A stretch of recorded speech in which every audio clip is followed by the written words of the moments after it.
हत्तीच्या. अहो तुम्हाला निवडून आणायचं एवढंच ना. अहो, हा तर माझ्या डाव्या हाताचा खेळ आहे बघा. अहो आता तुम्हाला पाडायला काही येळ लागलंय. आता तुम्ही पडलात म्हणजे गावची आबरू गेली.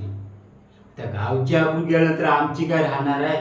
अहो एक वेळ तुम्हाला नसेल पण आम्हाला आहे की नाही आबरू. त्यामुळे तुम्ही बिलकुल नका घाबरू. अहो फार चालीपासून ते आलीपर्यंत आपली ओळख आहे. एक एक माणूस आपल्याला ओळखतो. अहो एक मत पण वाया जाणार नाही. आणि तशीच जर वेळ आली ना तर तुम्हाला मेलेल्यांची बी मतं मिळवून देऊ. अहो, तसं ना एक बोलायची पद्धत असते. त्यामुळे तुम्ही काय बी टेन्शन घेऊ नका. हो खरं तर मीच निवडणुकीला उभा राहणार होतो. पण लोक बोलायला लागली राजकारण करणं हे येडागबाल्याचं काम नव्हतं. तेव्हा मला कळलं. पण तुम्ही टेन्शन नाही घ्यायचा. तुम्ही फक्त एक काम करा. आता बघा निवडून यायचं म्हटल्यावर पैसा वाटायचा गाढवपणा करावा लागतो. त्यामध्ये मात्र हायगय करू नका.